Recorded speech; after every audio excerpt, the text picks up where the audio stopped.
আসসালামু আলাইকুম। আজকে আমি বানিয়ে দেখাবো খুব সহজ আর সুস্বাদু হায়দ্রাবাদি চিকেন রেজালা।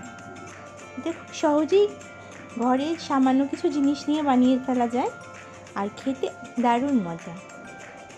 আর এরকম সহজ সহজ রেসিপি পেতে আমার চ্যানেলটা সাবস্ক্রাইব করুন আর নোটিফিকেশানের জন্য বেল বাটন চাপুন।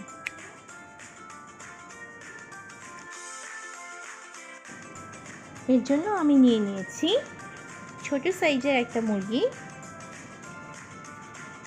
এখন আমি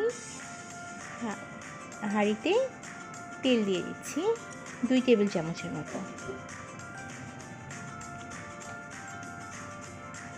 তেলটা একটু গরম হয়ে আসলে আমি এর মধ্যে 4-5টা দারচিনি দিয়ে দিচ্ছি, ছোট সাইজের টুকরো করা। দিয়ে দিচ্ছি 3-4টা তেজপাতা মাঝখান থেকে ছিঁড়ে দিয়েছি। 3 টুকরো এলাচি হালকা ফাটিয়ে দিলাম।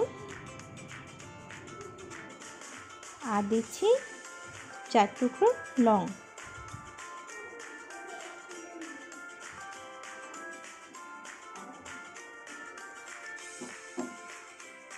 এবার সব কিছু একটু ভাজা ভাজা করে এর মধ্যে দিয়ে দেব একটা বড় সাইজের পেঁয়াজ কুচি। পেঁয়াজটা ভাজা ভাজা হলে এর মধ্যে মুরগির মাংসগুলো দিয়ে দেব।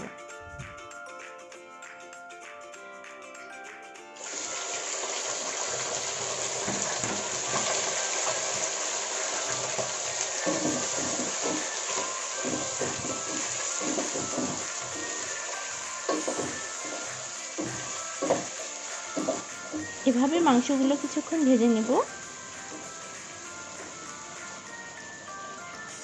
এর মধ্যে দিয়ে দিচ্ছি 1 চা চামচ লবণ, দিয়ে দিচ্ছি প্রায় 2 টেবিল চামচ পেঁয়াজ বাটা, 1 টেবিল চামচ আদা বাটা, 1 টেবিল চামচ রসুন বাটা।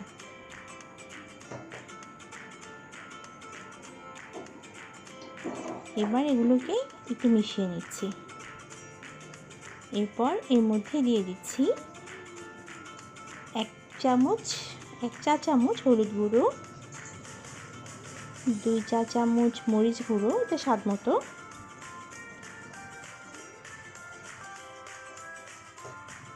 আর 1 চা চামচ ধনিয়া জিরা গুঁড়ো। এগুলো ভালো করে মিশিয়ে নিচ্ছি।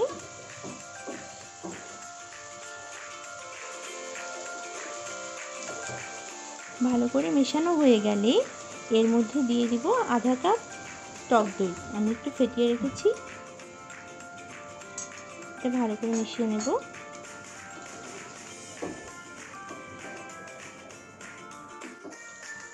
মাংসটা মোটামুটি কষানো হয়ে গেছে। এখন এর মধ্যে 1 কাপ পানি দিয়ে দিচ্ছি।